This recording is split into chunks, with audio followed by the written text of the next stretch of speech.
बिस्मिल्लाहिर्रहमानिर्रहीम। खातिर हज़रात, मैं हूँ अख्तर अब्बास और नए मौजू के साथ हाज़िर। आप सबको मेरा सलाम पहुँचे। दो बच्चियों ने अलग अलग लफ्ज़ों में और जुमलों में पूछा है कि जिन लड़कियों को या औरतों को आप इज़्ज़तदार कहते हैं, ये असल में होती कौन है? हमें वैसे डिफ़ाइन करके दें जैसे अपने पिछली वीडियोज़ में पॉइंट वाइज करके दिया। तो मुझे ऐसा जब सवाल मिलता है तो दिल से मुझे बहुत खुशी होती है। मैंने अपने असिस्टेंट साहब से पूछा, वैसे कभी कभी बहुत अकल की और समझ की बातें करता है कि तुम्हारे ख्याल में इज़्ज़तदार औरत कौन सी होती है। तो उसने कुछ पॉइंट्स बताए, कुछ पे हमने फिर ज़रा एक अपने थॉट प्रोसेस को चलाया। इससे पहले कि हम इसको जवाब दें, डेनमार्क कोपनहेगन से साजिद महमूद साहब का एक मैसेज आया हुआ है, वो हम ज़रा सुन लें तो फिर आगे चलते हैं। अस्सलाम वालेकुम रहमतुल्लाह। आपने पाकिस्तान की दुखती राख के ऊपर और मसले की सही जड़ को पकड़ा। 7 साल पुरानी ये वीडियो है आपकी, और आज भी सुन के पता चलता है कि बिल्कुल दुरुस्त जो है निशानदेही आज के दौर के हिसाब से बिल्कुल एग्जैक्ट बैठ रही है। आपकी जो तशखीस है माशरे की जो मसाइल है उसके ऊपर बहुत दफ़ा इत्तफाक हुआ, दिल किया कि आपको मैसेज करें और किसी आपकी वीडियो के ऊपर कमेंट करें, लेकिन आज हौसला हो गया। तो अल्लाह पाक आपको सेहत तंदुरुस्ती अता फरमाए। बहुत ज़बरदस्त आपने कोशिश की, शुक्रिया। साजिद साहब, बहुत शुक्रिया आपके याद करने का और मुझे 7 साल पुरानी याद दिलाने का। वो एक PhD डॉक्टर के बारे में था जो मेरा क्लास फेलो था और बहुत बरसों के बाद मिला। बहुत दिलचस्प स्टोरी थी। ये वीडियो अभी मेरे अवेलेबल है। अच्छा, 7 साल पहले कब सोचें कि ना हमारा कोई स्टूडियो था, ना हमारे पास बहुत सारे कैमरे थे, ना ये लाइट्स थी। अब तो माशाल्लाह चारों तरफ लाइट्स लगी हुई हैं। तो मुझे याद है हमने बिल्कुल आगाज़ में जो डबल बेड की चादरें थी ना, जो सबसे शौक थी, तो वो मैंने उस वक्त उसामा मेरे मावन थे, बहुत ही शानदार, ये इंजीनियर था और वहाँ से एबटाबाद से पढ़ रहा था।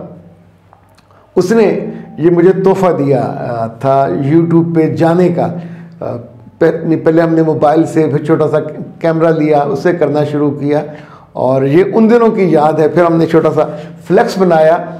मुझे अपना सफ़र का एक एक दिन याद है और एक एक लम्हे की मैं अपने रब का शुक्रगुज़ार हूँ कि कैसे उसने, उस मेहरबान रब ने उंगली पकड़ कर और इन 7 बरसों में हमने कभी नागा नहीं होने दिया। अब ये देख लीजिए कि रोज़ नया कुआं खोदना, रोज़ नए मौजू पे आपसे बात करना, और इस बीच में तो हमने हेटर्स भी बड़े बर्दाश्त किए और फिर कुछ हेटर्स को हमने किकें भी मारी और लेकिन मजमूई तौर पर it was a great learning, it was a great journey जिसमें अल्लाह ने बहुत खुशी अता की, बहुत सुख अता किया, बहुत मोहब्बत अता की। आप सोचिए कि 70-80 हज़ार घंटे जो एक महीने में सुने जाते हों, ये इट्स अमेजिंग एंड रिमार्केबल। आमतौर पे नहीं होता है। अब तो एक एक मिनट 30-30 सेकंड की लोग क्लिप्स देखते हैं और हम शुरू से इसी मुश्किल मिजाजी के साथ, यानी ये ख़ास खूबी कहें, खूबसूरती कहें, खूबसूरती से आपको अगर कोई हो मसला तो फिर खूबी कह लें कि यानी अपनी बात कर रहा हूँ कि हमने मुश्किल मिजाजी को कभी नहीं छोड़ा और अपने रब की मदद से, उसकी रहनुमाई से, उसके बंदों के लिए जितनी ज़िंदगी में आसान कर सकता था उसको करने की उस लम्हे भी कोशिश की, अब भी की। मेरा ख्याल जब तक मेरे दम में दम है, सांस आखिरी आता है। और इंशाल्लाह किसी रोज़ नमाज के सजदे में, कहीं क़याम में, कहीं रुकू में, जब भी मेरी जान अल्लाह ताला का फ़रिश्ता लेगा तो आई डोंट नो, मुझे क्यों पूरा यकीन है कि किसी इबादत के ही मरहले में मैं जाऊंगा। रब से हमेशा आरज़ू की है कि कभी बीमार करके, मजूरी, मजबूरी और जिस पे डिपेंडेंसी हो वो ना हो, ना अपने बच्चों पे, ना अपनी बेगम पे। तो ये मेरे रब ने हमेशा आरज़ुओं को पूरा किया। और एक मेरी आरज़ू, वैसे मैं आरज़ुएँ बहुत छोटी छोटी रखता हूँ, बताता नहीं हूँ, जिक्र नहीं करता। कल मैंने एक और आरज़ू अपनी अब इस्टेब्लिश कर रहा हूँ कि रब से कहूँ ताकि वो भी पूरी हो जाए। ओके जी, अब आते हैं इज़्ज़तदार लड़की पे या औरत पे। दोनों अलग अलग चीज़ें हैं। इज़्ज़तदार लड़की अलग चीज़ है, इज़्ज़तदार औरत अलग चीज़ है। जब हम किसी इज़्ज़तदार औरत की बात करते हैं तो ये 30+ होती है। इज़्ज़तदार औरत को क्यों पसंद किया जाता है? इज़्ज़तदार औरत को लोग अपने माथे का ताज क्यों बनाते हैं, इज़्ज़तदार औरत की तलाश क्यों की जाती है, और इज़्ज़तदार औरत को देखकर आपके दिल में उसके लिए एहतराम, रिगार्ड, इवन मोहब्बत पैदा होती है।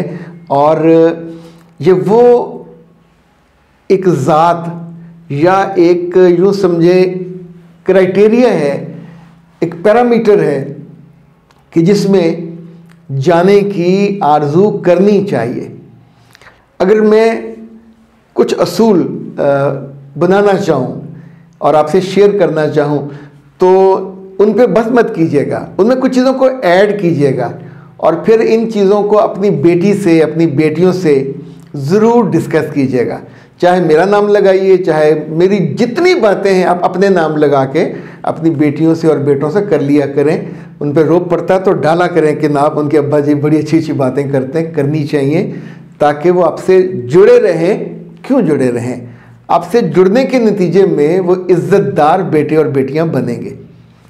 वो लड़की जिस पे कोई इल्ज़ाम ना हो, वो लड़की जो औरत बनने तक के प्रोसेस में जिसका कोई स्कैंडल ना हो, वो लड़की जिस पे कोई केस भी ना हो, वो जिसने कभी दूसरों से यानी किसी तौर की इमोशनल ब्लैकमेलिंग करके फ़ायदा ना उठाया, वो जिसके ताल्लुकात छोटे क्लर्कों से लेके ऊपर तक कहीं भी ये जो आँख में टक्के वाले ताल्लुकात हैं वो किसी ने उनको जज ना किया हो, देखा ना हो, और उसने पूरी हिफाजत के साथ उस वक्त को, मैं ऐसी ऐसी शानदार बच्चियों को जानता हूँ कि जिन्होंने यूनिवर्सिटियों में 4-4 साल ऐसे गुजारे कि जैसे आप 7 पर्दों में महफूज थे।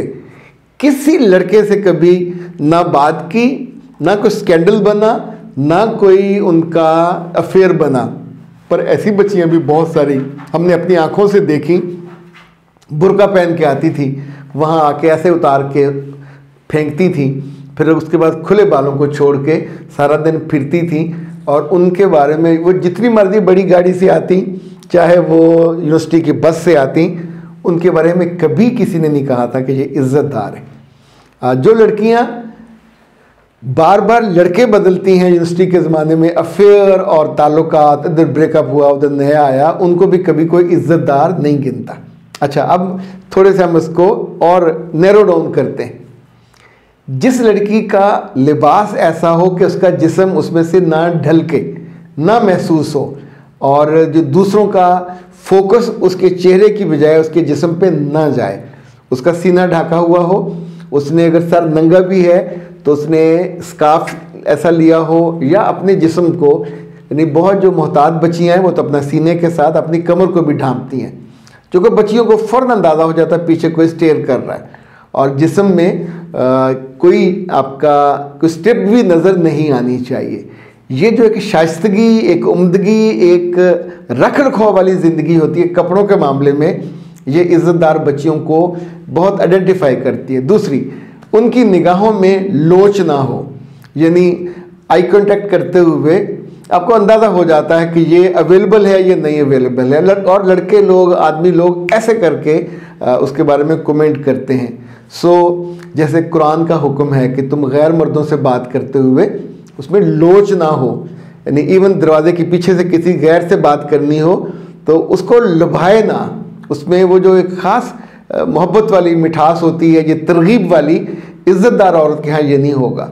वो बाज़ार में जाए तो वो जो कपड़े पहने होंगे उसमें उसका जिस्म महफूज होगा।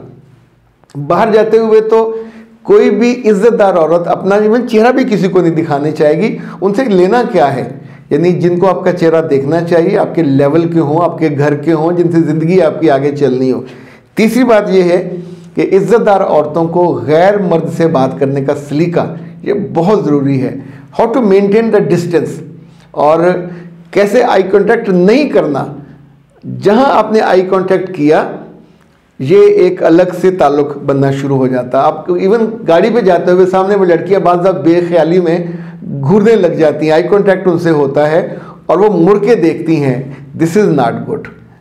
अच्छा जी, तीसरी बात ये है कि जो इज़्ज़तदार लड़की होगी वो कभी नमाज के वक्त में नमाज नहीं छोड़ेगी। वो यूनिवर्सिटी में हो, वो टूर पे गई हो, वो किसी में, वो अपने उस मैनरिज्म को जो दीन के साथ है, उस वैल्यूज़ को जो अल्लाह के मोहब्बत के साथ है, वो उसके लोगों के दिखावे के लिए या लोगों की कि कोई भी नहीं पढ़ रहा तो मैं भी ना पढ़ूँ, ये नहीं करेगी। वो चाहे लाइब्रेरी में जाए नमाज कर रहे, चाहे कॉरिडोर में रखे, जहाँ वो एक ज़रूर करेगी और अपने वालिदैन की इज़्ज़त का और नामूस का हमेशा वो पास करेगी। वो किसी कुत्ते बिल्ले के लिए अवेलेबल नहीं होगी होटल पे जाने के लिए और उसके साथ रात गुजारने के लिए या वक्त गुजारने के लिए। और आखिरी बात ये है कि इन बच्चियों की तालीम की डिग्री पे बात हो सकती है, महारत पे भी बात हो सकती है, पर इनके करैक्टर पे कभी कोई उंगली नहीं उठा सकता। ये जो बच्चियाँ इज़्ज़तदार औरतें बनती हैं, इनकी दोस्तों में दूर दूर तक ऐसी लड़की हो जो करैक्टर लेस हो, ये उससे भी बचती हैं और अपने आप को बचाती हैं, चूँकि वो जानती हैं कि उनका साया पड़ेगा तो अपनी क्रेडिबिलिटी और अपनी इज़्ज़त सब दांव पे लग जाती है। अख्तर अब्बास को दीजिए इजाज़त। अस्सलाम वालेकुम।